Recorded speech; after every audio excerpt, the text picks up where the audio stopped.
Chapter 23. Restoration of the Fountain. Saturday noon I went to the well and looked on a while. Merlin was still burning smoke powders and pawing the air and muttering gibberish as hard as ever, but looking pretty downhearted, for of course he had not started even a perspiration in that well yet. Finally I said, "How does the thing promise by this time, partner?" "Behold, I am even now busy with trial of the powerfulest enchantment known to the princes of the occult arts in the lands of the East, and it fail me, naught can avail. Peace until I finish." He raised a smoke this time that darkened all the region, and must have made matters uncomfortable for the hermits, for the wind was their way, and it rolled down over their dens in a dense and billowy fog. He poured out volumes of speech to match, and contorted his body, and sawed the air with his hands in a most extraordinary way. At the end of 20 minutes he dropped down, panting and about exhausted.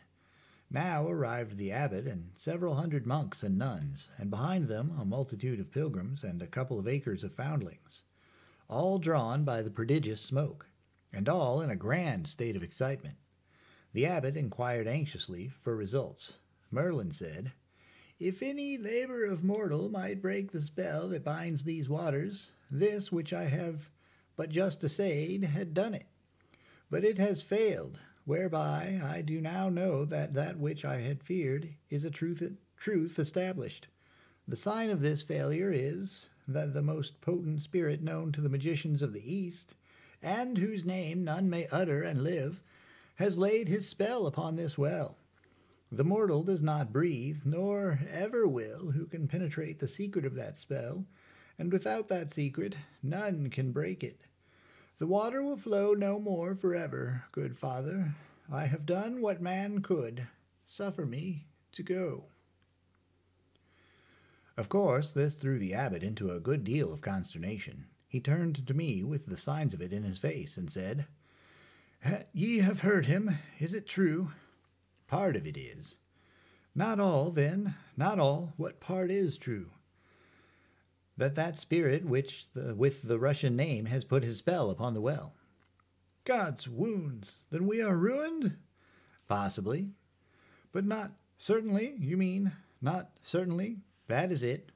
"Wherefore ye also mean that when he saith none can break the spell?" "Yes, when he says that, he says what isn't necessarily true. There are conditions under which an effort to break it may have some chance. That is, some trifling chance of success." "The conditions?" "Oh, they're nothing difficult, only these. I want the well and the surroundings for the space of half a mile, entirely to myself, from sunset today until I remove the ban, and nobody allowed to cross the ground but by my authority." "Are these all?" "Yes." "And you have no fear to try?" "Oh, none. One may fail, of course, and one may also succeed. One can try, and I am ready to chance it. I have my conditions." "These and all others ye may name. I will issue commandment to that effect." "Wait," said Merlin with an evil smile. "Ye wit that he that would break this spell must know that spirit's name?" "Yes, I know his name." "And wit you also that to know it skills not of itself, but ye must likewise pronounce it?" "Ha ha! Knew ye that?" "Yes, I knew that too." "You had that knowledge? Art a fool? Are ye minded to utter that name and to die?" "Utter it? Why, certainly. I would utter it as if it was Welsh." "Ye are even a dead man, then, and I go to tell Arthur." "That's all right. Take your gripsack and get along. The thing for you to do is to go home and work the weather, John W. Merlin." It was a home shot, and it made him wince, for he was the worst weather failure in the kingdom. Whenever he ordered up the danger signals along the coast, there was a week's dead calm, sure, and every time he prophesied fair weather, it rained brickbats. But I kept him in the Weather Bureau right along to undermine his reputation. However, that shot raised his bile, and instead of starting home to report my death, he said he would remain and enjoy it. My two experts arrived in the evening, and pretty well fagged, for they had traveled double tides. They had pack mules along and had brought everything I needed: tools, pump, lead pipe, Greek fire, sheaves of big rockets, Roman candles, colored fire sprays, electric apparatus, and a lot of sundries. Everything necessary for the stateliest kind of miracle. They got their supper and a nap, and about midnight we sallied out through a solitude so wholly vacant and complete that it quite overpassed the required conditions. We took possession of the well and its surroundings. My boys were experts in all sorts of things, from the stoning up of a well to the constructing of a mathematical instrument. An hour before sunrise we had that leak mended in ship-shape fashion, and the water began to rise. Then we stowed our fireworks in the chapel, locked up the place, and went home to bed. Before the noon mass was over, we were at the well again, for there was a deal to do yet, and I was determined to spring the miracle before midnight, for business reasons. For whereas a miracle worked for the church on a weekday is worth a good deal, it is worth 6 times as much if you get it in on a Sunday. In 9 hours the water had risen to its customary level. That is to say, it was within 23 feet of the top. We put in a little iron pump, one of the first turned out by my works near the Capitol. We bored into a stone reservoir which stood against the outer wall of the well chamber and inserted a section of lead pipe that was long enough to reach to the door of the chapel and project beyond the threshold, where the gushing water would be visible to the 250 acres of people I was intending should be present on the flat plain in front of this little holy hillock at the proper time. We knocked the head out of an empty hogshead and hoisted this hogshead to the flat roof of the chapel, where we clamped it down fast, poured in gunpowder till it lay loosely an inch deep on the bottom. Then we stood up rockets in the hogshead as thick as they could loosely stand, all the different breeds of rockets there are, and they made a portly and imposing sheaf, I can tell you. We grounded the wire of a pocket electrical battery in that powder. We placed a whole magazine of Greek fire on each corner of the roof, blue one on one corner, green on another, red on another, and purple on the last, and grounded a wire in each. About 200 yards off, in the flat, we built a pen of scantlings about 4 feet high and laid planks on it, and so made a platform. We covered it with swell tapestries borrowed for the occasion, and topped it off with the abbot's own throne. When you are going to do a miracle for an ignorant race, you want to get in every detail that will count. You want to make all the properties impressive to the public eye. You want to make matters comfortable for your head guest. Then you can turn yourself loose and play your effects for all they are worth. I know the value of these things, for I know human nature. You can't throw too much style into a miracle. It costs trouble and work and sometimes money, but it pays in the end. Well, we brought the wires to the ground at the chapel, and then brought them under the ground to the platform and hid the batteries there. We put a rope fence 100 feet square around the platform to keep off the common multitude, and that finished the work. My idea was, open the doors at 10:30, performance to begin at 11:25 sharp. I wished I could charge admission, but of course that wouldn't answer. I instructed my boys to be in the chapel as early as 10, before anybody was around, and be ready to man the pumps at the proper time, and make the fur fly. Then we went home to supper. The news of the disaster to the well had traveled far by this time, and now for 2 or 3 days a steady avalanche of people had been pouring into the valley. The lower end of the valley was become one huge camp. We should have a good house, no question about that. Criers went the rounds early in the evening and announced the coming attempt, which put every pulse up to fever heat. They gave notice that the abbot and his official suite would move in state and occupy the platform at 10:30, up to which time all the region which was under my ban must be clear. The bells would then cease from tolling, and this sign should be permission to the multitudes to close in and take their places. I was at the platform and all ready to do the honors when the abbot's solemn procession hove in sight, which it did not do till it was nearly to the rope fence, because it was a starless black night and no torches permitted. With it came Merlin and took a front seat on the platform. He was as good as his word for once. One could not see the multitudes banked together beyond the band, but they were there just the same. The moment the bells stopped, those banked masses broke and poured over the line like a vast black wave, and for as much as a half hour it continued to flow, and then it solidified itself, and you could have walked upon a pavement of human heads to, well, miles. We had a solemn stage wait for about 20 minutes, a thing I had counted on for effect. It is always good to let your audience have a chance to work up its expectancy. At length, out of the silence, a noble Latin chant, men's voices, broke and swelled up and rolled away into the night. A majestic tide of melody.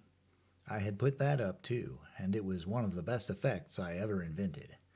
When it was finished, I stood up on the platform and extended my hands abroad. For 2 minutes, with my face uplifted, that always produces a dead hush, and then slowly pronounced this ghastly word with a kind of awfulness which caused hundreds to tremble and many women to faint. Constantinopolitischen Scherduldelsack Pfeifenmarschers Gesellschaft. Just as I was moaning out the closing hunks of that word, I touched off one of my electric connections, and all that murky world of people stood revealed in a hideous blue glare. It was immense, that effect. Lots of people shrieked, women curled up and quit in every direction, foundlings collapsed by platoons. The abbot and the monks crossed themselves nimbly, and their lips fluttered with agitated prayers. Merlin held his grip, but he was astonished clear down to his corns. He had never seen anything to begin with that before. Now was the time to pile in the effects. I lifted my hands and groaned out this word as it were in agony. Nihilisten dynamit hart catern schapern verger schach hugen, and turned on the red fire.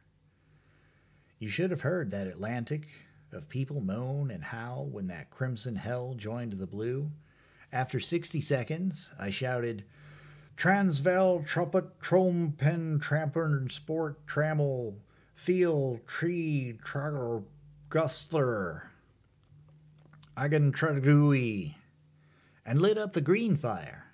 After waiting only 40 seconds this time, I spread my arms abroad and thundered out the devastating syllables of this word of words. Mechamuscle mannen sharer dermo hutner murder muttermar mornu martyr mocker, and whirled on the purple glare. There they were, all going at once, red, blue, green, purple, 4 furious volcanoes pouring vast clouds of radiant smoke aloft and spreading a blinding rainbowed noonday to the furthest confines of that valley.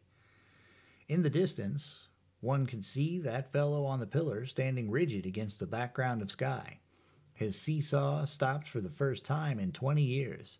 I knew the boys were at the pump now and ready, so I said to the abbot, The time has come, Father. I am about to pronounce the dread name and command the spell to dissolve. You want to brace up and take hold of something. Then I shouted to the people, Behold, in another minute the spell will be broken, or no mortal can break it. If it break, all will know, for you will see the sacred water gush from the chapel door. I stood a few moments to let the hearers have a chance to spread my announcement to those who couldn't hear, and so convey it to the furthest ranks. Then I made a grand exhibition of extra posturing and gesturing, and shouted, Lo, I command the fell spirit that possesses the holy fountain to now disgorge into the skies all the infernal fires that still remain in him, and straightway dissolve his spell and flee hence to the pit, there to lie bound 1,000 years. By his own dread name I command it.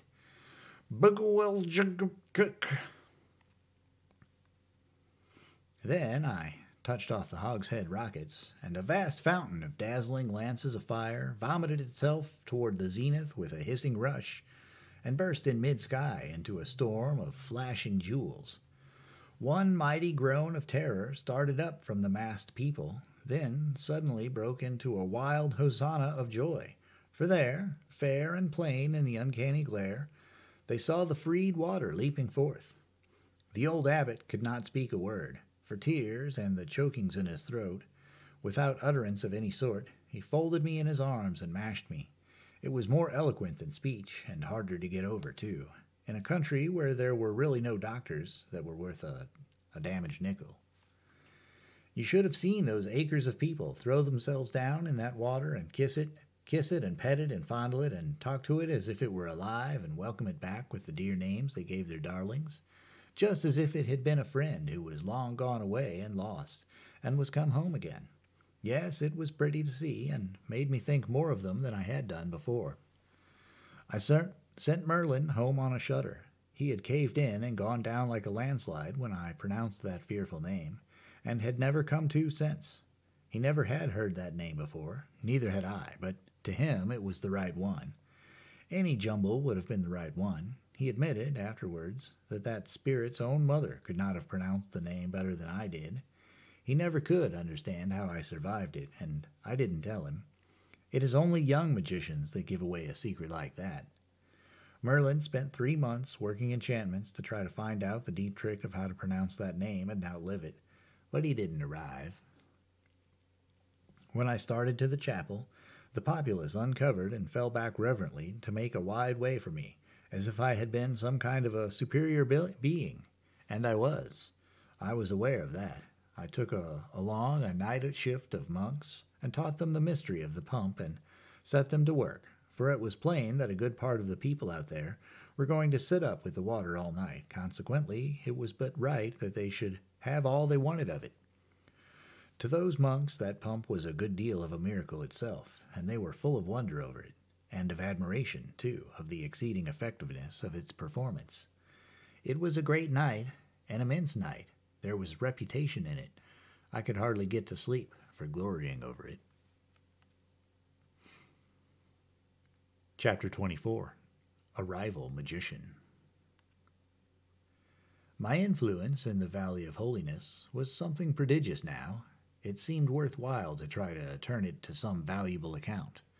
The thought came to me the next morning, and was suggested by my seeing one of my knights who was in the soap line come riding in. According to history, the monks of this place 2 centuries before had been worldly minded enough to want to wash. It might be that there was a leaven of this unrighteousness still remaining, so I sounded a brother. "Wouldn't you like a bath?" He shuddered at the thought of the peril of it to be well, but he said with feeling, "One needs not ask that of a poor body who has not known that blessed refreshment since that he was a boy. Would God I might wash with me, but it may not be. Fair sir, tempt me not, it is forbidden." And then he sighed in such a sorrowful way that I was resolved he should at least have 1 layer of his real estate removed, if it sized up my whole influence and bankrupted the pile.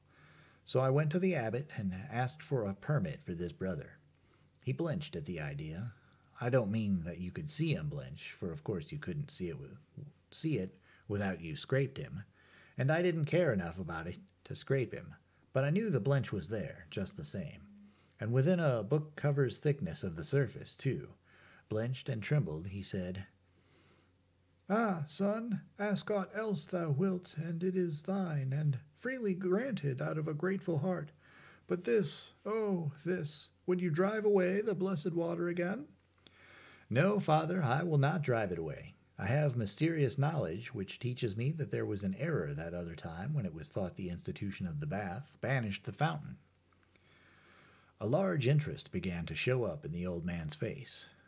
"My knowledge informs me that the bath was innocent of that misfortune, which was caused by quite another sort of sin. These are brave words, but right welcome if they be true." "They are true, indeed. Let me build the bath again, father, let me build it again, and the fountain shall flow forever." "You promise this? You promise it? Say the word, you promise it." "I do promise it." "Then I will have the first bath myself. Go, get ye to your work. Tarry not, but go." I and my boys were at work straight off. The ruins of the old bath were there yet in the basement of the monastery, not a stone missing. They had been left just so all these lifetimes, and avoided with a pious fear as things accursed. In 2 days we had it all done and the water in, a spacious pool of clear, pure water that a body could swim in. It was running water, too. It came in and went out through the ancient pipes. The old abbot kept his word and was the first to try it.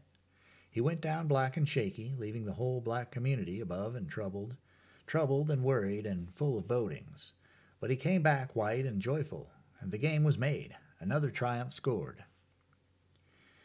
It was a good campaign that we made in that Valley of Holiness, and I was very well satisfied and ready to move on now, but I struck a disappointment. I caught a heavy cold, and it started up an old, lurking rheumatism of mine. Of course, the rheumatism hunted up my weakest place and located itself there. This was the place where the abbot put his arms about me and mashed me. What time he was moved to testify his gratitude to me with an embrace. When at last I got out, I was a shadow. But everybody was full of attentions and kindness, and these brought cheer back into my life and were the right medicine to help a convalescent swiftly up toward health and strength again. So I gained fast. Sandy was worn out with nursing, so I made up my mind to turn out and go a cruise alone, leaving her at the nunnery to rest up. My idea was to disguise myself as a freeman of peasant degree and wander through the country for a week or two on foot. This would give me a chance to eat and lodge with the lowliest and poorest class of free citizens on equal terms. There was no other way to inform myself perfectly of their everyday life and the operation of the laws upon it. If I went among them as a gentleman, there would be restraints and conventionalities which would shut me out from their private joys and troubles, and I should get no further than the outside shell. One morning I was out on a long walk to get up muscle for my trip, and had climbed the ridge which bordered the northern extremity of the valley, when I came upon an artificial opening in the face of a low precipice, and recognized it by its location as a hermitage which had often been pointed out to me from a distance as the den of a hermit of high renown for dirt and austerity. I knew he had lately been offered a situation in the Great Sahara, where lions and sandflies made the hermit life peculiarly attractive and difficult, and had gone to Africa to take possession. So I thought I would look in and see how the atmosphere of this den agreed with its reputation. My surprise was great. The place was newly swept and scoured. Then there was another surprise. Back in the gloom of the cavern I heard the clink of a little bell, and then this exclamation. "Hello, Central! Is this you, Camelot? Behold, thou mayest glad thy heart, and thou hast faith to believe the wonderful that it cometh in unexpected guise, and maketh itself manifest in impossible places. Here standeth in the flesh his mightiness, the boss, and with thine own ears shall ye hear him speak." Now what a radical reversal of things this was. What a jumbling together of extravagant incongruities. What a fantastic conjunction of opposites and irreconcilables. The home of the bogus miracle become the home of a real one. The den of a medieval hermit turned into a telephone office. The telephone clerk stepped into the light, and I recognized one of my young fellows. I said, "How long has this office been established here, Ulfius?" "But since midnight, fair Sir Boss, an it please you. We saw many lights in the valley, and so judged it well to make a station, for that where so many lights needs be, must they indicate a town of goodly size." "Quite right. It isn't a town in the customary sense, but it's a good stand anyway. Do you know where you are?" "Of that I have had no time to make inquiry, for whenas my comradeship moved hence upon their labours, leaving me in charge, I got me to needed rest, purposing to inquire when I waked, and report the place's name to Camelot for record." "Well, this is the Valley of Holiness." It didn't take. He didn't start at the name as I had supposed he would. He merely said, "I will so report it." "Why, the surrounding regions are filled with the noise of late wonders that have happened here. You didn't hear of them?" "Ah, you will remember we move by night, and avoid speech with all. We learn naught but that we get by the telephone from Camelot."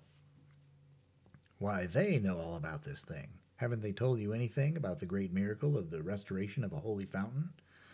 "Oh, that! Indeed, yes. But the name of this valley doth woundily differ from the name of that one. Indeed, to differ wider were not What was that name, then? The Valley of Hellishness." That explains it. Confound a telephone, anyway. It is the very demon for conveying similarities of sound that are miracles of divergence from similarity of sense. But no matter, you know the name of the place now. Call up Camelot. He did it, and had Clarence sent for. It was good to hear my boy's voice again. It was like being home. After some affectionate interchanges, and some account of my late illness, I said, "What is new?" "The king and queen and many of the court do start even in this hour to go to your valley to pay pious homage to the waters ye have restored, and cleanse themselves of sin, and see the place where the infernal spirit spouted true hell flames through the clouds. An ye listen sharply, ye may hear me wink, and hear me likewise smile a smile, sith 'twas I that made selection of those flames from out of our stock, and sent them by your order." "Does the king know the way to this place?" "The king? No, nor do any other in his realms, mayhap. But the lads that holp you with your miracle will be his guide, and lead the way, and appoint the places for rests at noons and sleeps at night." "This will bring them here when?" "Mid-afternoon or later, the third day." "Anything else in the way of news?" "The king hath begun the raising of the standing army ye suggested to him. One regiment is complete and officered." "The mischief! I wanted a main hand in that myself. There is only one body of men in the kingdom that are fitted to officer a regular army." "Yes, and now ye will marvel to know there's not so much as one West Pointer in that regiment." "What are you talking about? Are you in earnest?" "It is truly as I have said." "Why, this makes me uneasy. Who were chosen, and what was the method? Competitive examination?" "Indeed, I know not of the method, but I know this: these officers be all of noble family, and are born, what is it you call it, chuckleheads." "There's something wrong, Clarence." "Comfort yourself, then, for 2 candidates for a lieutenancy do travel hence with the king, young nobles both, and if you but wait where you are, you will hear them questioned." "That is news to the purpose. I will get one West Pointer in, anyway. Mount a man and send him to that school with a message. Let him kill horses if necessary, but he must be here before sunset tonight, and say, 'There is no need. I have laid a ground wire to the school. Prithee let me connect you with it.'" It sounded good in this atmosphere of telephones and lightning communication with distant regions. I was breathing the breath of life again after long suffocation. I realized then what a creepy, dull, inanimate horror this land had been to me for all these years, and how I had been in such a stifled condition of mind as to have grown used to it almost beyond the power to notice it. I gave my order to the superintendent of the academy personally. I also asked him to bring me some paper and a fountain pen and a box or so of safety matches. I was getting tired of doing without these conveniences. I could have them now, as I wasn't going to wear armor any more at present, and therefore could get at my pockets. When I got back to the monastery, I found a thing of interest going on. The abbot and his monks were assembled in the great hall, observing with childish wonder and faith the performances of a new magician, a fresh arrival. His dress was the extreme of the fantastic, as showy and foolish as the sort of thing an Indian medicine man wears. He was mowing and mumbling and gesticulating and drawing mystical figures in the air and on the floor, the regular thing, you know. He was a celebrity from Asia, so he said, and that was enough. That sort of evidence was as good as gold, and passed current everywhere. How easy and cheap it was to be a great magician on this fellow's terms. His specialty was to tell you what any individual on the face of the globe was doing at the moment, and what he had done at any time in the past, and what he would do at any time in the future. He asked if any would like to know what the Emperor of the East was doing now. The sparkling eyes and the delighted rubbing of hands made eloquent answer. This reverend crowd would like to know what that monarch was at just at this moment. The fraud went through some more mummery and then made a grave announcement. The high and mighty Emperor of the East doth at this moment put money in the palm of a holy begging friar, 1, 2, 3 pieces, and they be all of silver. A buzz of admiring exclamations broke out all around. It is marvelous, wonderful, what study, what labor to have acquired a so amazing power as this. Would they like to know what the Supreme Lord of Indy was doing? Yes, he told them what the Supreme Lord of Indy was doing. Then he told them what the Sultan of Egypt was at, and also what the King of the Remote Seas was about, and so on, and with each new marvel the astonishment at his accuracy rose higher and higher. They thought he must surely strike an uncertain place some time, but no, he never had to hesitate. He always knew, and always with unerring precision. I saw that if this thing went on, I should lose my supremacy. This fellow would capture my following. I should be left out in the cold. I must put a cog in his wheel, and do it right away, too.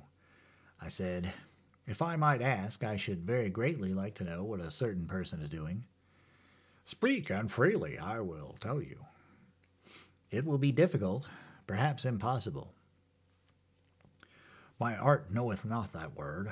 The more difficult it is, the more certainty will I reveal it to you.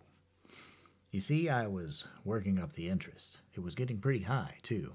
You could see that by the craning of necks all around and the half-suspended breathing. So now I climaxed it. If you make no mistake, if you tell me truly what I want to know, I will give you 200 silver pennies. The fortune is mine. I will tell you what you would know. Then tell me what I am doing with my right hand. Ah! There was a general gasp of surprise. It had not occurred to anybody in the crowd, that simple trick of inquiring about somebody who wasn't 10,000 miles away. The magician was hit hard. It was an emergency that had never happened in his experience before, and it corked him. He didn't know how to meet it.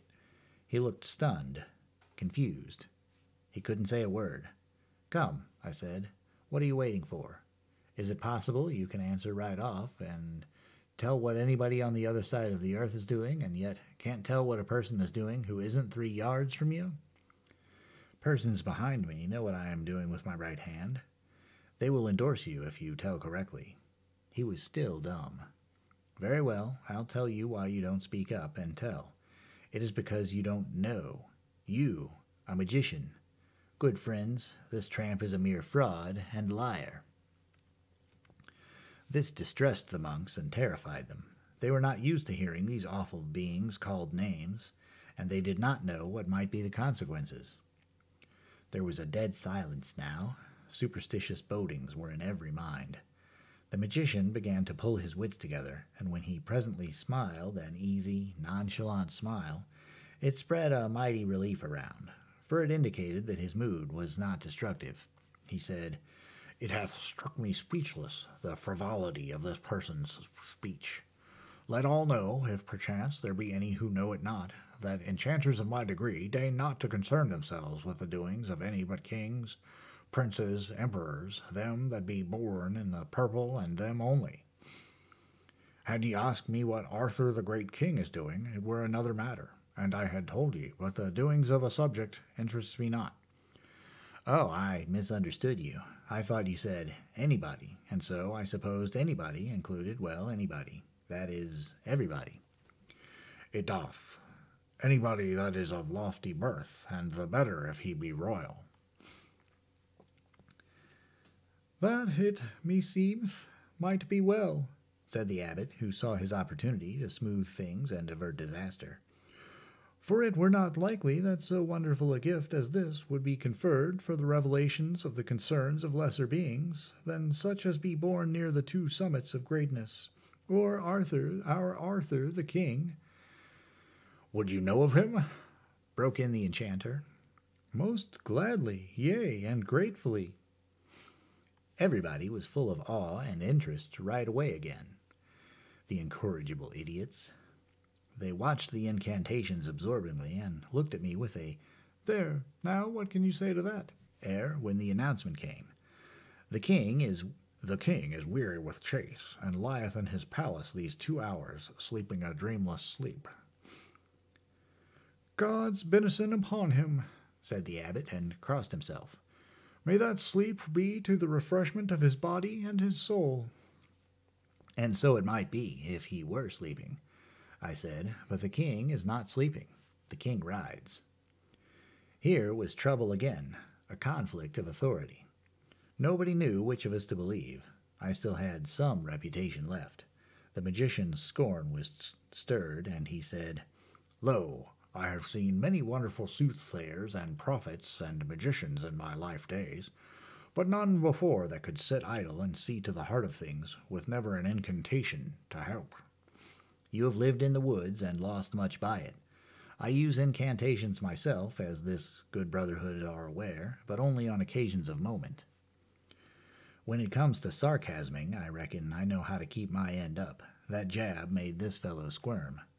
The abbot inquired after the queen and the court, and got this information. "They be all on sleep, being overcome by fatigue, like as to the king." I said, "That is merely another lie. Half of them are about their amusements. The queen and the other half are not sleeping. They ride. Now perhaps you can spread yourself a little, and tell us where the king and queen and all that are this moment riding with them are going." "They sleep now, as I said, but on the morrow they will ride, for they go a journey toward the sea." "And where will they be the day after tomorrow, at vespers?" "Far to the north of Camelot. Half their journey will be done." "That is another lie. By the space of 150 miles. Their journey will not be merely half done, it will be all done. They will be here, in this valley." That was a noble shot. It set the abbot and the monks in a whirl of excitement, and it rocketed the enchanter to his base. I followed this thing right up. "If the king does not arrive, I will have myself ridden on a rail. If he does, I will ride you on a rail instead." Next day I went up to the telephone office and found that the king had passed through 2 towns that were on the line. I spotted his progress on the succeeding day in the same way. I kept these matters to myself. The 3rd day's reports showed that if he kept up his gait, he would arrive by 4 in the afternoon. There was still no sign anywhere of interest in his coming. There seemed to be no preparations making to receive him in state. A strange thing, truly. Only one thing could explain this. That other magician had been cutting under me, sure. This was true. I asked a friend of mine, a monk, about it, and he said yes, the magician had tried some further enchantments, and found out that the court had concluded to make no journey at all, but stay at home. Think of that. Observe how much a reputation was worth in such a country. These people had seen me do the very showiest bit of magic in history, and the only one within their memory that had a positive value, and yet here they were, ready to take up with an adventurer who could offer no evidence of his powers, but his mere unproven word. However, it was not good politics to let the king come without any fuss and feathers at all, so I went down and drummed up a procession of pilgrims and smoked out a batch of hermits and started them out at 2 o'clock to meet him. And that was the sort of state he arrived in. The abbot was helpless with rage and humiliation when I brought him out on a balcony and showed him the head of the state marching in, and never a monk on hand to offer him welcome, and no stir of life or clang of joy bell to glad his spirit. He took one look and then flew to rouse out his forces. The next minute the bells were dinning furiously, and the various buildings were vomiting monks and nuns, who went swarming in a rush toward the coming procession, and with them went that magician. And he was on a rail, too, by the abbot's order, and his reputation was in the mud, and mine was in the sky again. Yes, a man can keep his trademark current in such a country, but he can't sit around and do it. He has got to be on deck and attending to business right along. Chapter 25. A Competitive Examination. When the king traveled for change of air, or made a progress, or visited a distant noble whom he wished to bankrupt with the cost of his keep, part of the administration moved with him. It was a fashion of the time. The commission, charged with the examination of candidates for posts in the army, came with the king to the valley, whereas they could have transacted their business just as well at home. And although this expedition was strictly a holiday excursion for the king, he kept some of his business functions going just the same. He touched for the evil, as usual. He held court in the gate at sunrise and tried cases, for he was himself chief justice of the king's bench. He shone very well in this latter office. He was a wise and humane judge, and he clearly did his honest best and fairest, according to his lights. That is a large reservation. His lights, his rearing, often colored his decisions. Whenever there was a dispute between a noble or gentleman and a person of lower degree, the king's leanings and sympathies were for the former class always, whether he suspected it or not. It was impossible that this should be otherwise. The blunting effects of slavery upon the slaveholder's moral perceptions are known and conceded the world over, and a privileged class, an aristocracy, is but a band of slaveholders under another name. This has a harsh sound, and yet should not be offensive to any, even to the noble himself, unless the fact itself be an offense.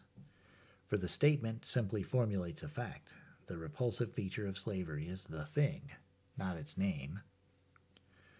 One needs but to hear an aristocrat speak of the classes that are below him to recognize, and in but indifferently modified measure, the very air and tone of the actual slaveholder, and behind these are the slaveholder's spirit, the slaveholder's blunted feeling.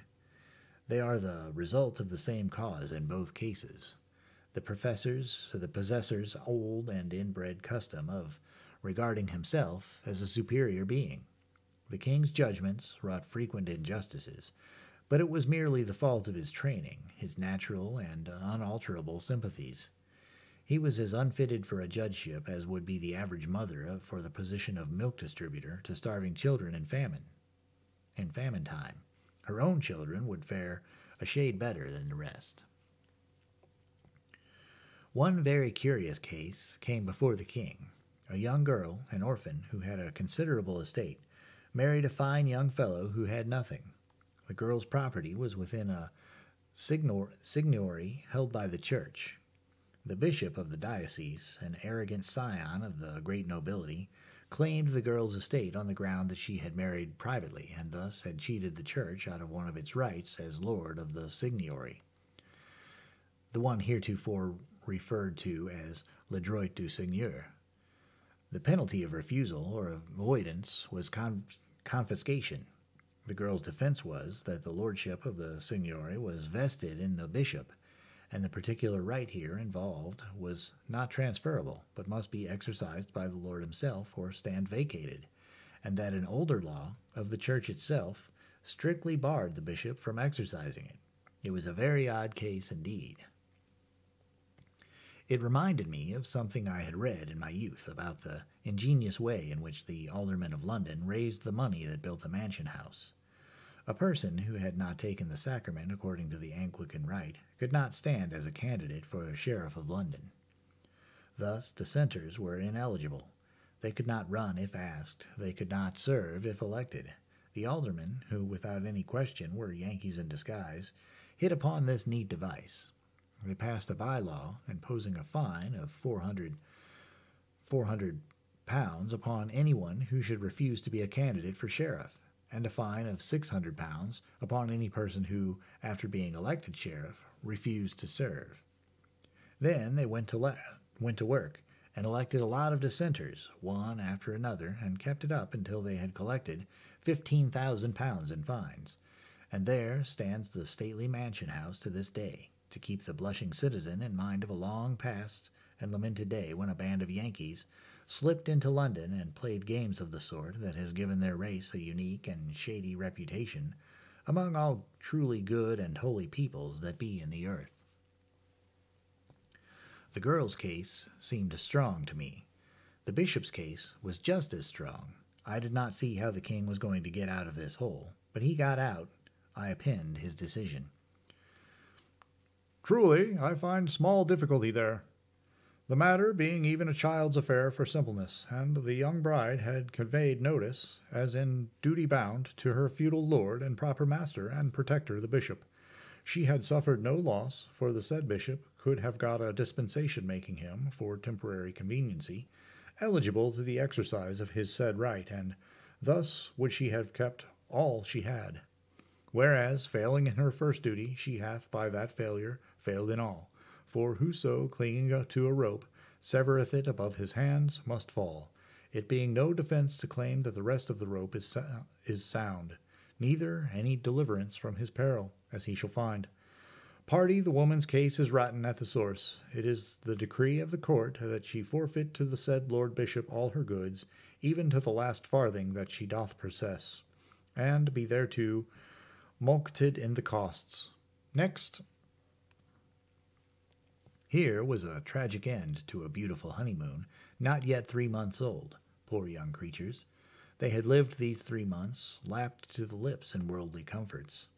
These clothes and trinkets they were wearing were as fine and dainty as the shrewdest stretch of the sumptuary laws allowed to people of their degree. And in these pretty clothes, she crying on his shoulder, and he trying to comfort her with hopeful words set to the music of despair, they went from the judgment seat out into the world homeless, bedless, breadless. Why, the very beggars by the roadside were not so poor as they. Well, the king was out of the hole, and on terms satisfactory to the church, and the rest of the aristocracy, no doubt. Men write many fine and plausible arguments in support of monarchy, but the fact remains that where every man in a state has a vote, brutal laws are impossible. Arthur's people were, of course, poor material for a republic, because they had been debased so long by monarchy.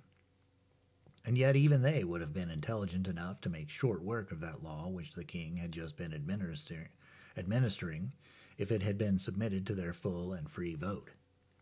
There is a phrase which has grown so common in the world's mouth that it has come to seem to have sense and meaning, the sense and meaning implied when it is used. That is the phrase which refers to this or that or the other nation as possibly being capable of self-government, and the implied sense of it is that there has been a nation somewhere, some time or other, which wasn't capable of it, wasn't as able to govern itself as some self-appointed specialists were or would be to govern it. The masterminds of all nations, in all ages, have sprung in affluent multitude from the mass of the nation and from the mass of the nation only, not from its privileged classes. And so, no matter what the nation's intellectual grade was, whether high or low, the bulk of its ability was in the long ranks of its nameless and its poor, and so it never saw the day that it had not the material in abundance whereby to govern itself, which is to assert an always self-proven fact, that even the best governed and most free and most enlightened monarchy is still behind the best condition attainable by its people, and that the same is true of kindred governments of lower grades, all the way down to the lowest. King Arthur had hurried up the army business altogether beyond my calculations. I had not supposed he would move in the matter while I was away, and so I had not mapped out a scheme for determining the merits of the officers.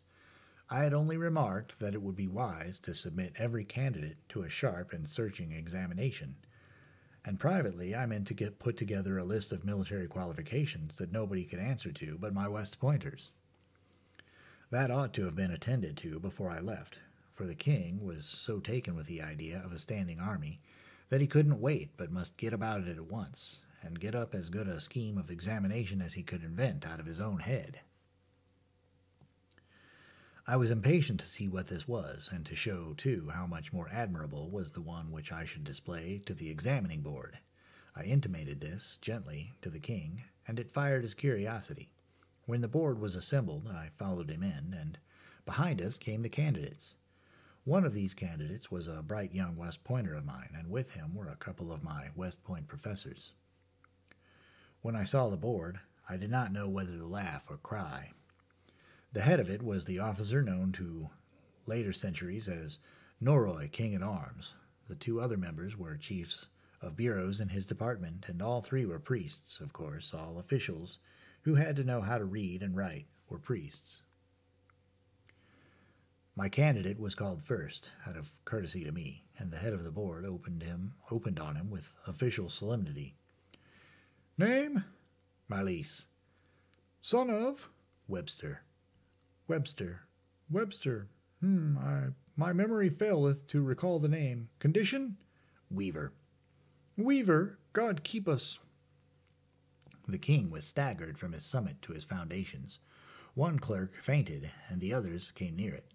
The chairman pulled himself together and said indignantly, It is sufficient. Get you hence. But I appealed to the king. I begged that my candidate might be examined. The king was willing, but the board, who were all well-born folk, implored the king to spare them the indignity of examining the weaver's son. I knew they didn't know enough to examine him anyway, so I joined my prayers to theirs, and the king turned the duty over to my professors. I had had a blackboard prepared, and it was put up now, and the circus began. It was beautiful to hear the lad lay out the science of war and wallow in details of battle and siege, of supply, transportation, mining and countermining, grand tactics, big strategy and little strategy, signal service, infantry, cavalry, artillery, and all about siege guns, field guns, Gatling guns, rifled guns, smooth bores, musket practice, revolver practice, and not a solitary word of it all could these catfish make head or tail of, you understand. And it was handsome to see him chalk off mathematical nightmares on the blackboard that would stump the angels themselves. And do it like nothing, too, all about eclipses and comets and solstices and constellations and meantime and sidereal time and dinner time and bedtime and every other imaginable thing above the clouds or under them that you could harry or bullyrag an enemy with and make him wish he hadn't come. And when the boy made his military salute and stood aside at last, I was proud enough to hug him, and all those other people were so dazed they looked partly petrified, partly drunk, and wholly caught out and snowed under. I judged that the cake was ours, and by a large majority. Education is a great thing. This was the same youth who had come to West Point so ignorant that when I asked him if a general officer should have a horse shot under him on the field of battle, what ought he to do? And he answered up naively and said, "Get up and brush himself." One of the young nobles was called up now. I thought I would question him a little myself. I said, "Can your lordship read?" His face flushed indignantly, and he fired this at me. Takest me for a clerk? I trow I am not of a blood that... Answer the question. He crowded his wrath down and made out to answer, "No." Can you write? He wanted to resent this too, but I said, "You will confine yourself to the questions and make no comments. You are not here to air your blood or your graces, and nothing of the sort will be permitted. Can you write?" "No." "Do you know the multiplication table?" "I wit not what you refer to." "How much is 9 times 6? "It is a mystery that is hidden from me by reason that the emergency requiring the fathom of it hath not in my life days occurred, and so, not having no need to know this thing, I abide barren of the knowledge." If A trade a barrel of onions to B worth 2 pence the bushel, in exchange for a sheep worth 4 pence and a dog worth a penny, and C kill the dog before delivery because bitten by the same, who mistook him for D, what sum is still due to A from B, and which party pays for the dog, C or D, and who gets the money? If A, is the penny sufficient, or may he claim consequential damages in the form of additional money to represent the possible profit which might have inured from the dog, and classifiable as earned increment, that is to say, usufruct? Verily, in all the all-wise and unknowable province of God, who moveth in mysterious ways his wonders to perform, I have never heard the fellow to this question for confusion of the mind and congestion of the ducts of thought. Wherefore I beseech you, let the dog and the onion and these people of the strange and godless names work out their several salvations from their piteous and wonderful difficulties without help of mine. For indeed their trouble is sufficient as it is. Wherein I tried to help, I should but damage the cause the more, and yet mayhap not live myself to see the desolation wrought. What do you know of the laws of attraction and gravitation? If there be such, mayhap his grace the king did promulgate them whilst that I lay sick about the beginning of the year, and thereby failed to hear his proclamation. What do you know of the science of optics? I know of governors of places, and seneschals of castles, and sheriffs of counties, and many like small offices and titles of honor, but him you call the science of optics I have not heard of before. Peradventure it is a new dignity. Yes, in this country. Try to conceive of this mollusk gravely applying for an official position of any kind under the sun. Why, he had all the earmarks of a typewriter copyist, if you leave out the disposition to contribute uninvited emendations of your grammar and punctuation. It was unaccountable that he didn't attempt a little help of that sort out of his majestic supply of incapacity for the job. But that didn't prove that he hadn't material in him for the disposition. It only proved that he wasn't a typewriter copyist yet. After nagging him a little more, I let the professors loose on him, and they turned him inside out. On the line of scientific war, and found him empty, of course. He knew somewhat about the warfare of the time, bushwhacking around for ogres, and bullfights in the tournament ring, and such things, but otherwise he was empty and useless. Then we took the other young noble in hand, and he was the first one's twin, for ignorance and incapacity. I delivered them into the hands of the chairman of the board, with the comfortable consciousness that their cake was dough. They were examined in the previous order of precedence. Name, so you please? Pertibal, son of Pertibal, Baron of Barley Mash. Grandfather? Also Sir Pertibal, Baron of Barley Mash. Great-grandfather? The same name and title. Great-great-grandfather? We had none, worshipful sir. It is the line failing before it had reached so far back. It mattereth not, it is good for generations, and fulfilleth the requirements of the rule. Fulfills what rule? I asked. The rule requiring 4 generations of nobility, otherwise the candidate is not eligible. A man not eligible for a lieutenancy in the army unless he can prove 4 generations of noble descent? Even so, neither lieutenant nor any other officer may be commissioned without that qualification. Oh, come, this is an astonishing thing. What good is such a qualification as that? What good? It is a hardy question, fair sir and boss, since it doth go far to impugn the wisdom of even our holy Mother Church herself. As how? For that she hath established the selfsame rule regarding saints. By her law none may be canonized until he hath lain dead 4 generations. I see. It is the same thing. It is wonderful. In the one case, a man lies dead alive 4 generations, mummified in ignorance and sloth, and that qualifies him to command live people, and take their weal and woe into his impotent hands. And in the other case, a man lies bedded with death and worms 4 generations, and that qualifies him for office in the celestial camp. Does the king's grace approve of this strange law? The king said, Why, truly, I see naught about it that is strange. All places of honor and of profit do belong, by natural right, to them that be of noble blood, and so these dignities in the army are their property, and would be so without this, or any rule. The rule is but to mark a limit. Its purpose is to keep out too recent blood, which would bring into contempt these officers, and men of lofty lineage would turn their backs and scorn to take them. I were to blame, and I permitted this calamity. You can permit it, and you are minded to do so, for you have the delegated authority. But that the king should do it were a most strange madness, and not comprehensible to any. I yield. Proceed, Sir Chief of the Herald's College. The chairman resumed as follows. By what illustrious achievement for the honor of the throne and state did the founder of your great line lift himself to the sacred dignity of the British nobility? He built a brewery. Sire, the board finds this candidate perfect in all the requirements and qualifications for military command, and doth hold his case open for decision after due examination of his competitor. The competitor came forward and proved exactly 4 generations of nobility himself, so there was a tie in military qualifications that far.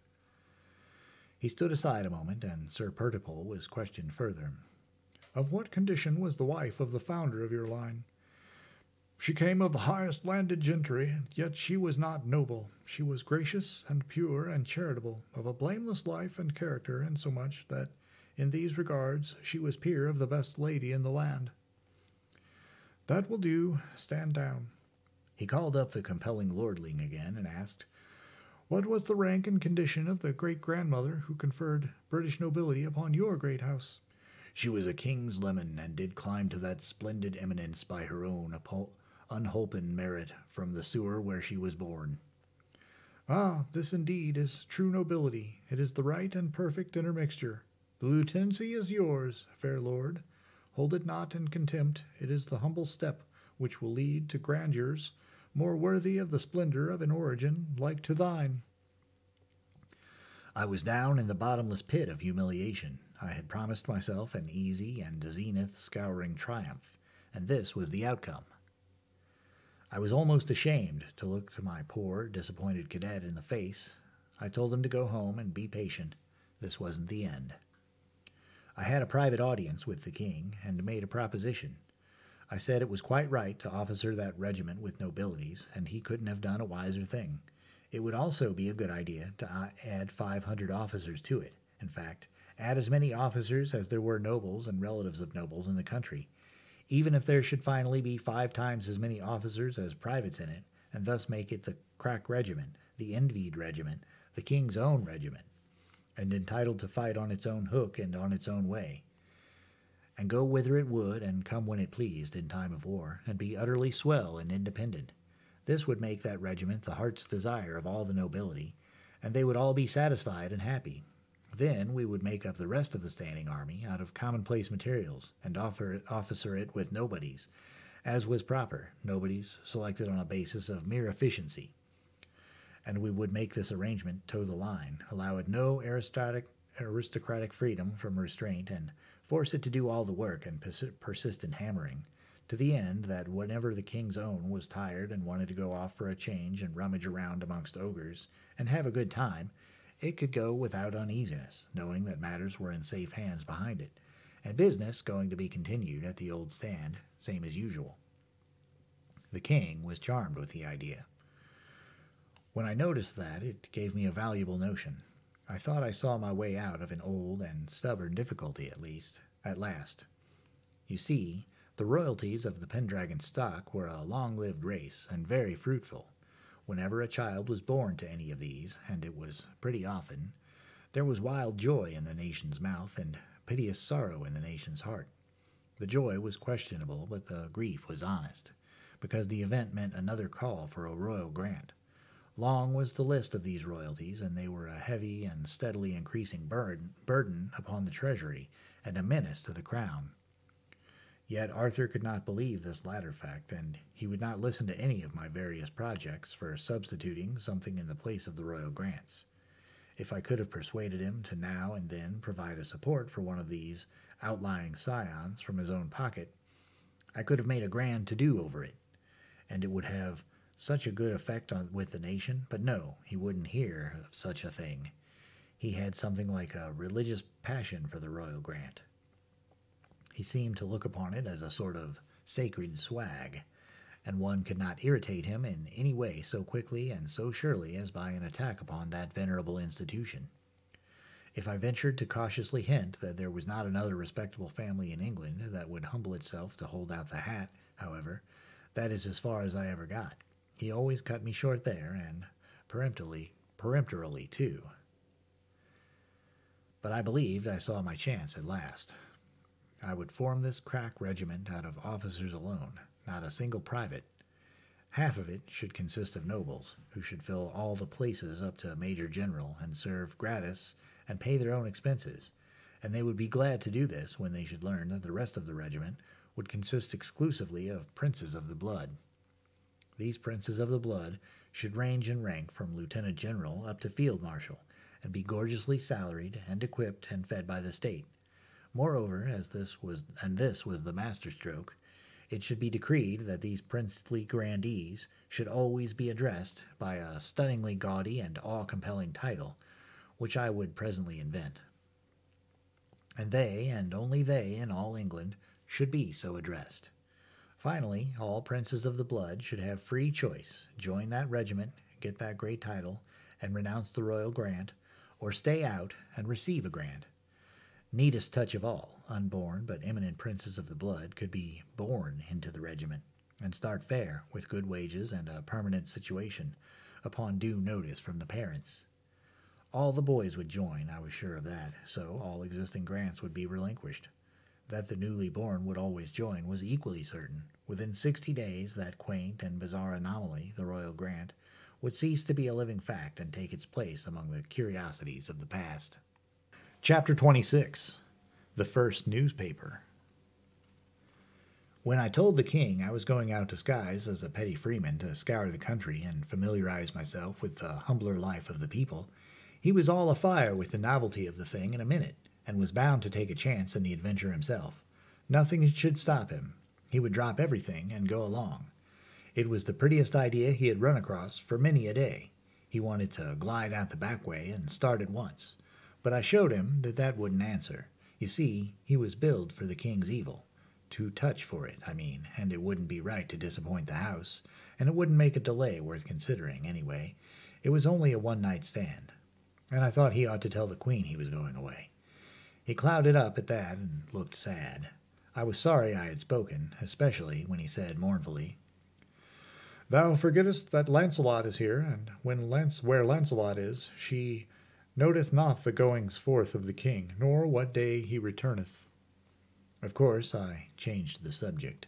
Yes, Guinevere was beautiful, it is true, but take her all around, she was pretty slack. I never meddled in these matters, they weren't my affair, but I did hate to see the way things were going on. And I don't mind saying that much. Many's the time she had asked me, "Sir Boss, hast seen Sir Launcelot about?" But if ever she went fretting around for the king, I didn't happen to be around at the time. There was a very good layout for the king's evil business, very tidy and creditable. The king sat under a canopy of state. About him were clustered a large body of the clergy in full canonicals, conspicuous both for location and personal outfit. Stood Marinell, a hermit of the quack doctor species, to introduce the sick. All abroad over the spacious floor and clear down to the doors, in a thick jumble, lay or sat the scrofulous under a strong light. It was as good as a tableau, in fact. It had all the look of being gotten up for that, though it wasn't. There were 800 sick people present. The work was slow. It lacked the interest of novelty for me, because I had seen the ceremonies before. The thing soon became tedious, but the proprieties required me to stick it out. The doctor was there for the reason that in all such crowds there were many people who only imagined something was the matter with them, and many who were consciously sound but wanted the immortal honor of fleshly contact with a king, and yet others who pretended illness in order to get the piece of coin that went with the touch. Up to this time this coin had been a wee little gold piece worth about a third of $1. When you consider how much that amount of money would buy in that age and country, and how usual it was to be scrofulous when not dead, you would understand that the annual king's evil appropriation was just the river and harbor bill of that government for the grip it took on the treasury, and the chance it afforded for skinning the surplus. So I had privately concluded to touch the treasury itself for the king's evil. I had covered 6/7 of the appropriation into the treasury a week before starting from Camelot on my adventures, and ordered that the other 7th be inflated into 5-cent nickels and delivered into the hands of the head clerk of the king's evil department. A nickel to take the place of each gold coin, you see, and do its work for it. It might strain the nickel some, but I judged it could stand it. As a rule, I do not approve of watering stock, but I considered it square enough for this case, for it was just a gift anyway. Of course, you can water his gift as much as you want to, and I generally do. The old gold and silver coins of the country were of ancient and unknown origin, as a rule, but some of them were Roman. They were ill-shapen and seldom rounder than a moon that is a week past the full. They were hammered, not minted, and they were so worn with use that the devices upon them were as illegible as blisters, and looked like them. I judged that a sharp, bright new nickel, with a first-rate likeness of the king on one side of it, and Guinevere on the other, and a blooming pious motto would take the truck out of scrofula as handy as a nobler coin and please the scrofula's fancy more. And I was right. This batch was the first it was tried on, and it worked a charm. The saving in expense was a notable economy. You will see that by these figures. We touched a trifle over 700 of the 800 patients at former rates. This would have cost the government about $240. At the new rate, we pulled through for about $35, thus saving upwards of about $200 at one swoop. To appreciate the full magnitude of this stroke, consider these other figures. The annual expense of a national government amount to the equivalent of a contribution of 3 days' average wages of every individual of the population, counting every individual as if he were a man. If you take the nation of 60 million, where average wages are $2 per day, 3 days' wages taken from each individual will provide 360 millions and pay the government expenses. In my day, in my own country, this money was collected from imposts, and the citizen imagined that the foreign importer paid it, and it made him comfortable to think so, whereas, in fact, it was paid by the American people, and was so equally and exactly distributed among them that the annual cost to the 100 millionaire and the annual cost to the suckling child of the day laborer was precisely the same. Each paid $6. Nothing could be equaler than that, I reckon. Well, Scotland and Ireland were tributary to Arthur, and the united populations of the British Islands amounted to something less than 1 million. A mechanic's average wage a day was 3 cents a day when he paid his own keep. By this rule, the national government's expenses were $90,000 a year, or about $250 a day. Thus, by the substitution of nickels for gold on a king's evil day, I not only injured no one, dissatisfied no one, but pleased all concerned and saved 4/5 of that day's national expense into the bargain. A saving which would have been the equivalent of $800,000 in my day in America. Making this substitution, I had drawn upon the wisdom of a very remote source, the wisdom of my boyhood. For the true statesman does not despise any wisdom, however so lowly it may be its origin. In my boyhood I had always saved my pennies and contributed buttons to the foreign missionary cause. The buttons would answer the ignorant savage as well as the coin. The coin would answer me better than the buttons. All hands were happy, and nobody hurt. Marinell took the patients as they came. He examined the candidate, and if he couldn't qualify, he was warned off. If he could, he was passed along to the king. A priest pronounced the words, "They shall lay their hands on the sick, and they shall recover." Then the king stroked the ulcers while the reading continued. Finally, the patient graduated and got his nickel, the king hanging it around his neck himself, and was dismissed. Would you think that would cure? It certainly did. Any mummery will cure if the patient's faith is strong in it. Up by Astolat there was a chapel where the Virgin had once appeared to a girl who used to herd geese around there. The girl said so herself.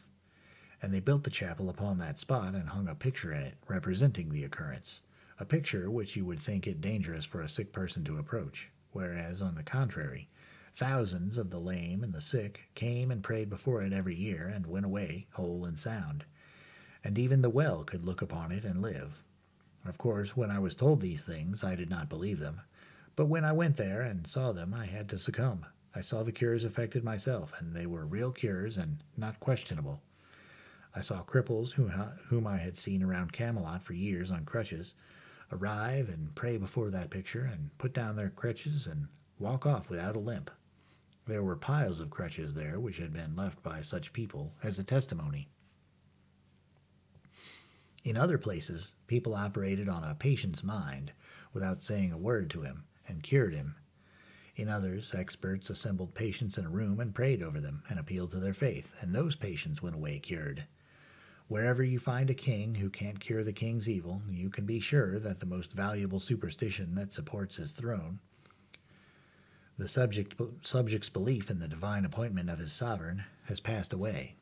In my youth, the monarchs of England had ceased to touch for the evil, but there was no occasion for this difference. They could have cured it 49 times in 50.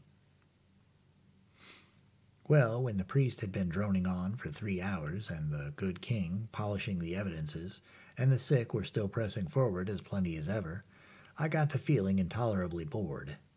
I was sitting by an open window not far from the canopy of state. For the 500th time, a patient stood forward to have his repulsiveness stroked. Again those words were being droned out.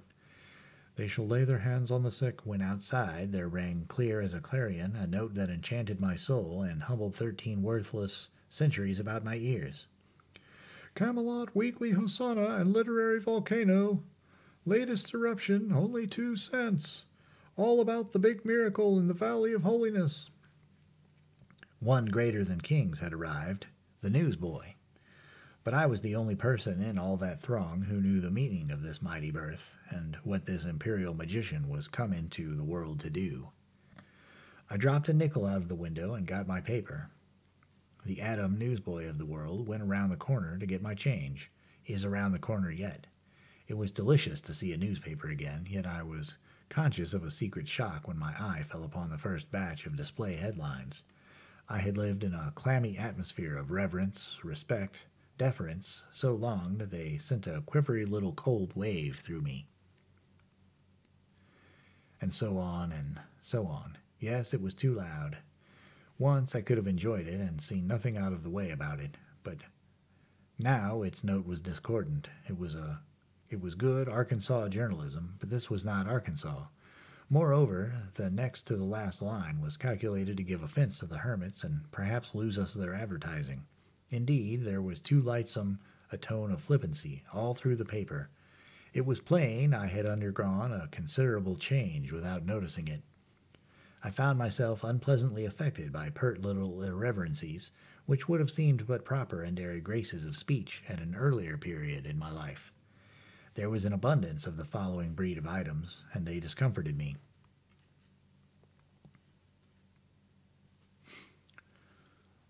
Local smoke and cinders. Sir Lancelot met up with old King Agrievance of Ireland unexpectedly last week on the moor south of Sir Balmoral le Mercivalius's dog daster. The window has been notified.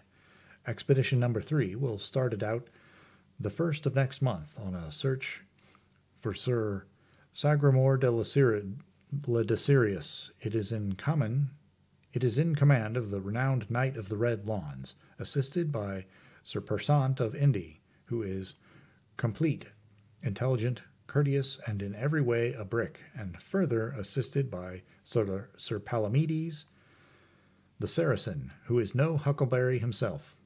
This is no picnic. These boys mean business.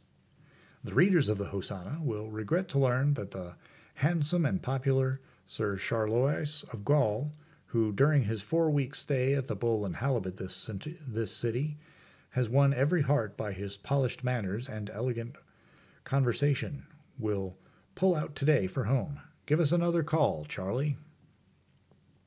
The business end of the funeral of the late Sir Dalliance, the Duke's son of Cornwall, killed in an encounter with the giant of the knotted bludgeon, last Tuesday on the borders of the Plain of Enchantment, was in the hands of the ever-affable and efficient Mumble, Prince of the Undertakers, than whom there exists none by whom it were a more satisfying pleasure to have the last sad offices performed. Give him a trial. The cordial thanks of the Hosanna offices are due, from editor down to devil, to the ever-courteous and thoughtful Lord High Steward of the Palace's 3rd Assistant, for several saucets of ice cream, a quality calculated to make the eye of the recipients humid with gratitude, and it done it. When this administration wants to chalk up a desirable name for early promotion, the Hosanna would like a chance to suggest the demoiselle Irene Dewlap of South Astolat is visiting her uncle, the popular host of the Cattleman's Board and Horse, Liver Lane, this city. Young Barker, the bellows mender, is home again and looks much improved by his vacation roundup among the outlying smithies. See his ad. Of course, it was good enough journalism for a beginning. I knew that quite well, and yet it was somehow disappointing. The court circular pleased me better. Indeed, its simple and dignified respectfulness was a distinct refreshment to me after all those disgraceful familiarities, but even it could have been improved. Do what one may, there is no getting an air of variety into a court circular. I acknowledged that. There is a profound monotonousness about its facts that baffles and defeats one's sincerest effort to make them sparkle and enthuse. The best way to manage, in fact, the only sensible way, is to disguise repetitiousness of fact under variety of form. Skin your fact each time and lay on a new cuticle of words. It deceives the eye. You think it is a new fact. It gives you the idea that the court is carrying on like everything. This excites you, and you drain the whole column with a good appetite, and perhaps never notice that it's a barrel of soup made out of a single bean. Clarence's way was good. It was simple, it was dignified, it was direct and businesslike. All I say is, it was not the best way. However, take the paper by and large, I was vastly pleased with it. Little crudities of a mechanical sort were observable here and there, but there were not enough of them to amount to anything, and it was good enough Arkansas proofreading anyhow, and better than was needed in Arthur's day and realm. As a rule, the grammar was leaky and the construction more or less lame. But I did not much mind these things. They are common defects of my own, and one mustn't criticize other people on grounds where he can't stand perpendicular himself. I was hungry enough for literature to want to take down the whole paper at this one meal, but I got only a few bites and then had to postpone because the monks around me besieged me with so eager with questions. What is this curious thing? What is it for? Is it a handkerchief, saddle blanket, part of a shirt? What is it made of? How thin is it? And how dainty and frail, and how it rattles? Will it wear, do you think, and won't the rain injure it? Is it writing that appears on it, or is it only ornamentation? They suspected it was writing because among those who knew how to read Latin and had a smattering of Greek recognized some of the letters, but they could make nothing out of the result as a whole. I put my information in the simplest form I could.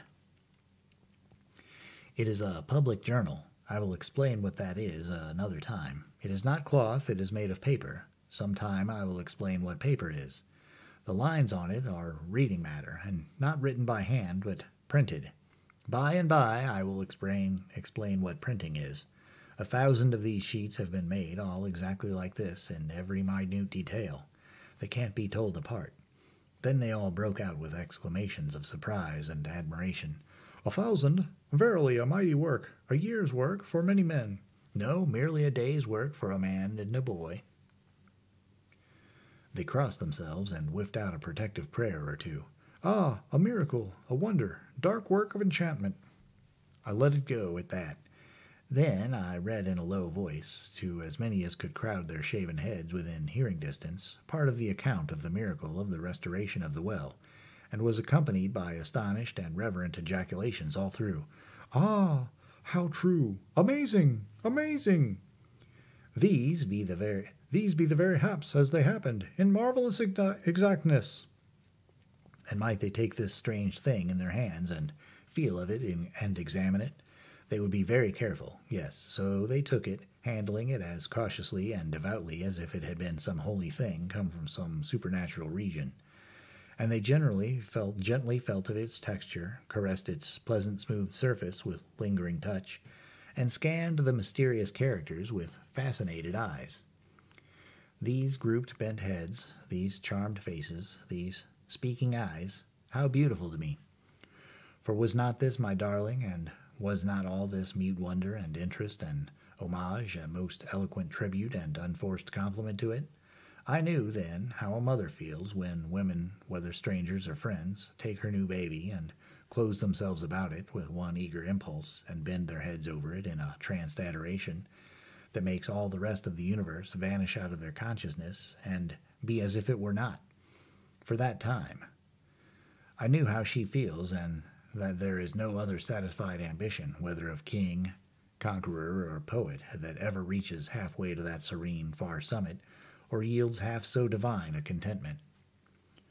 During all the rest of the seance, my paper traveled from group to group all up and down and about the huge hall, and my happy eye was upon it always, and I sat motionless, steeped in satisfaction, drunk with enjoyment. Yes, this was heaven. I was tasting it once, if I might never taste it more. Chapter 27. The Yankee and the King Travel Incognito. About bedtime, I took the king to my private quarters to cut his hair and help him get the hang of the lowly raiment he was to wear. The high classes wore their hair banged across the forehead, but hanging to the shoulders the rest of the way around, whereas the lowest ranks of commoners were banged both fore and aft. The slaves were bangless and allowed their hair free growth, so I inverted a bowl over his head and cut away all the locks that hung below it. I also trimmed his whiskers and mustache until they were only about a half-inch long, and tried to do it inartistically, and succeeded. It was a villainous disfigurement. When he got his lubberly sandals on and his long robe of coarse brown linen cloth, which hung straight from his neck to his ankle bones, he was no longer the comeliest man in the kingdom, but one of the unhandsomest and most commonplace and unattractive. We were dressed and barbered alike, and could pass for small farmers or farm bailiffs or shepherds or carters, yes, or for village artisans if we chose, our costume being in effect universal among the poor because of its strength and cheapness. I don't mean that it was really cheap to a very poor person, but I do mean that it was the cheapest material there was for male attire, manufactured material, you understand.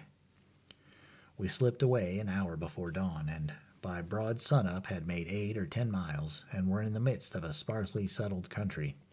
I had a pretty heavy knapsack. It was laden with provisions for the king to taper down on till he could take to the coarse fare of the country without damage. I found a comfortable seat for the king by the roadside, and then gave him a morsel or two to stay his stomach with. Then I said I would find some water for him, and strolled away. Part of my project was to get out of sight and sit down and rest a little myself. It had always been my custom to stand when in his presence, even at the council board, except upon those rare occasions when the sitting was a very long one, extending over hours. Then I had a trifling little backless thing which was like a reversed culvert, and was as comfortable as the toothache. I didn't want to break him in suddenly, but do it by degrees. We should have to sit together now when in company, or people would notice, but it would not be good politics for me to be playing equality with him when there was no necessity for it. I found the water some 300 yards away, and had been resting about 20 minutes when I heard voices.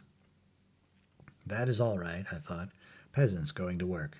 Nobody else likely to be stirring this early. But the next moment these comers jingled into sight around a turn of the road. Smartly clad people of quality, with luggage mules and servants in their train. I was off like a shot through the bushes by the shortest cut. For a while it did seem that these people would pass the king before I could get to him, but desperation gives you wings, you know, and I canted my body forward, inflated my breast, and held my breath and flew. I arrived in plenty good enough time, too. Pardon, my king, but it's no time for ceremony. Jump to your feet, some quality are coming.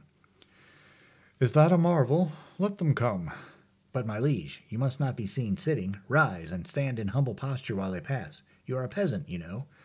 True, I had forgot it. So lost was I in planning of a huge war with Gaul. He was up by this time, but a farm could have got up quicker, if there was any kind of a boom in real estate. And right so a thought came randoming overthwart his majestic dream, the which... A humbler attitude, my lord the king, and quick, duck your head. More, still more, droop it. He did his honest best, but Lord, it was no great things. He looked as humble as the Leaning Tower at Pisa. It is the most you could say of it. Indeed, it was such a thundering poor success that it raised wondering scowls all along the line, and a gorgeous flunky at the tail end of it raised his whip, but I jumped in time and was under it when it fell, under cover of the volley of coarse laughter which followed. I spoke up sharply and warned the king to take no notice. He mastered himself for the moment, but it was a sore tax. He wanted to eat up the procession, I said. It would end our adventures at the very start, and we, being without weapons, could do nothing with that armed gang. If we are going to succeed in our enterprise, we must not only look the peasant, but act the peasant. It is wisdom, none can gainsay it. Let us go on, Sir Boss. I will take note and learn, and do the best I may. He kept his word. He did the best he could, but I've seen better. If you have ever seen an active, heedless, enterprising child going diligently out of one mischief and into another all day long, and an anxious mother at its heels all the while, and just saving it by a hair from drowning itself or breaking its neck with each new experiment, you've seen the king in me. If I could have foreseen that what the thing was going to be like, I should have said no. If anybody wants to make his living exhibiting a king as a peasant, let him take the layout. I can do better with a menagerie and last longer. And yet, during the first 3 days, I never allowed him to enter a hut or other dwelling. If he could pass muster anywhere during his early novitiate, it would be in small inns and on the road. So to these places we confined ourselves. Yes, he certainly did the best he could, but what of that? He didn't improve a bit that I could see. He was always frightening me, always breaking out with fresh astonishers in new and unexpected places. Toward evening on the second day, what does he do but blandly fletch out a dirk from inside his robe? "Great guns, my liege, where did you get that?" "From a smuggler at the inn, yestereve." "In what in the world possessed you to buy it?"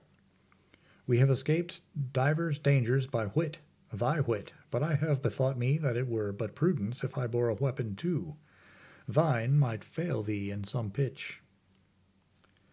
"But people of our condition are not allowed to carry arms. What would a lord say? Yes, or any other person of whatever condition, if he caught an upstart peasant with a dagger on his person? It was a lucky thing for us that nobody came along just then. I persuaded him to throw the dirk away, and it was as easy as persuading a child to give up some bright, fresh, new way of killing itself. We walked along, silent and thinking.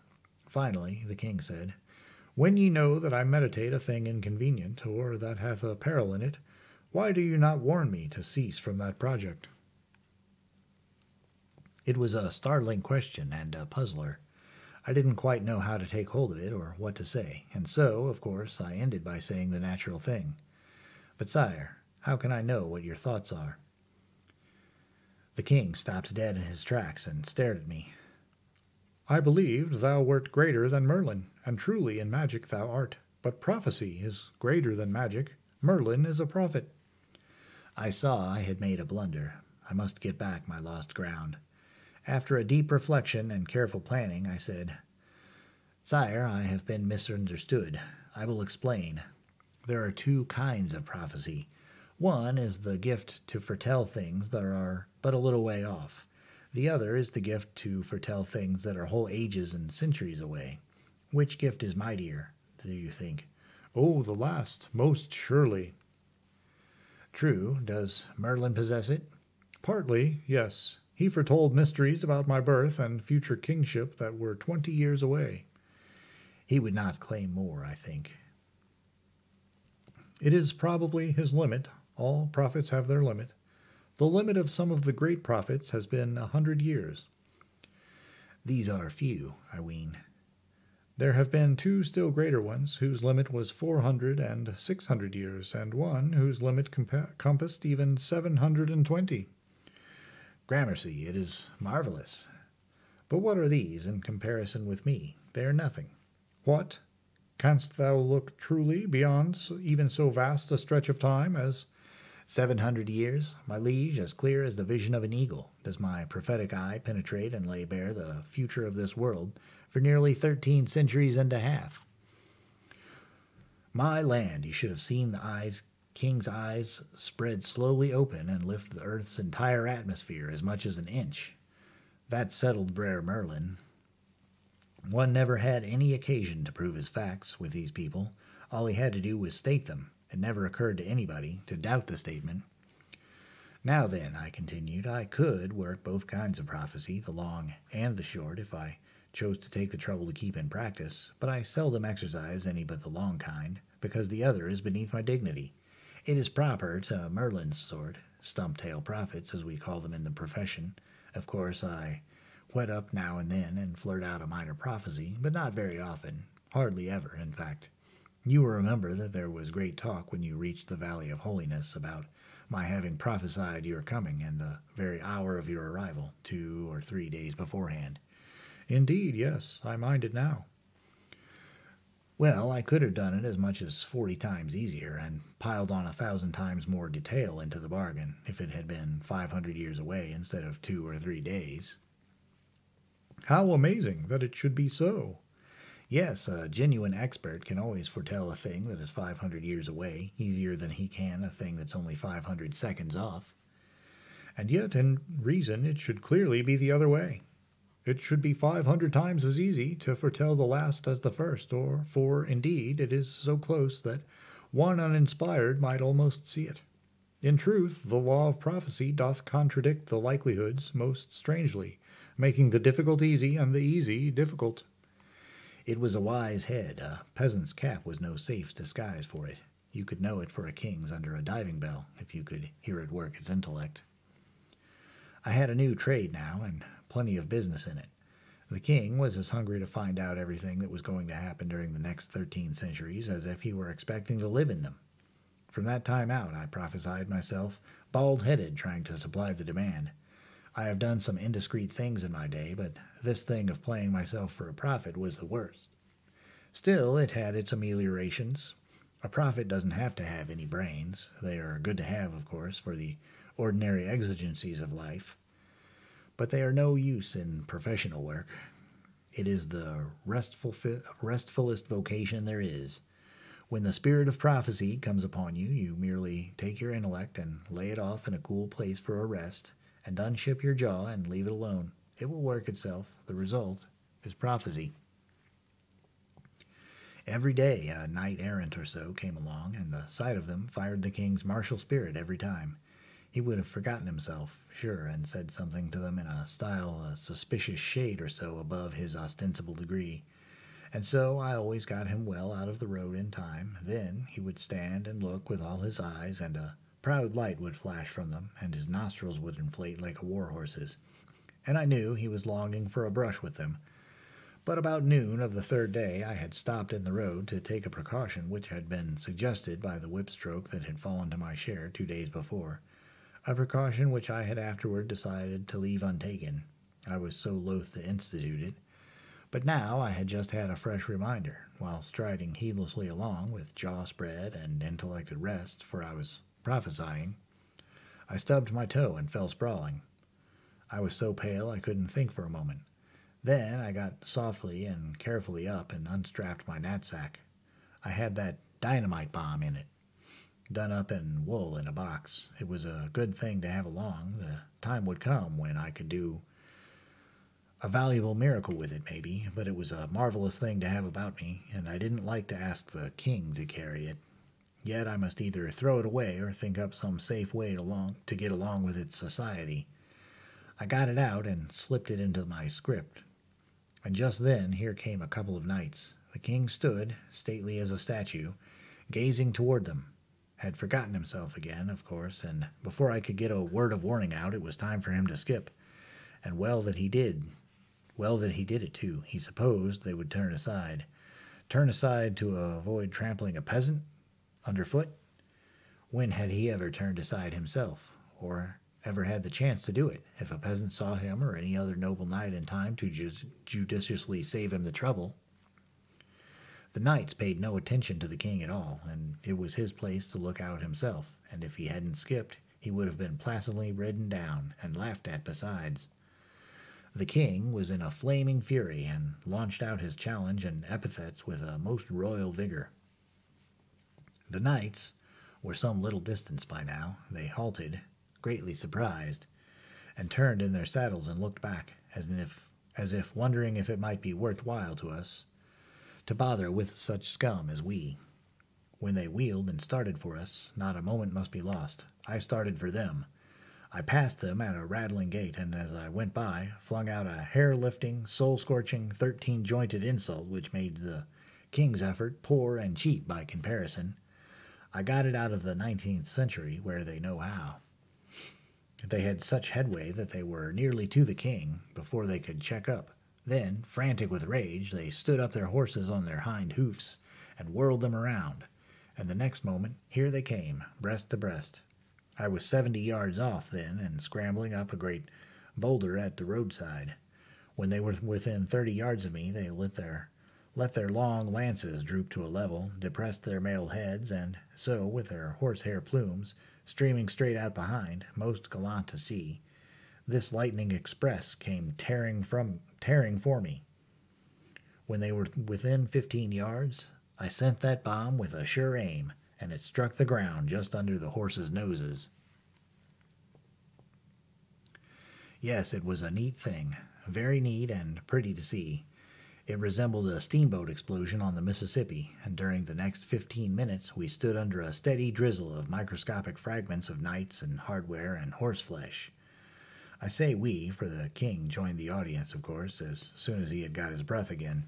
There was a hole there which would afford steady work for all the people in that region for some years to come, in trying to explain it. I mean, as for filling it up, that service would be comparatively prompt, and would fall to the lot of a select few. Peasants of that seigneury, and they wouldn't get anything for it either.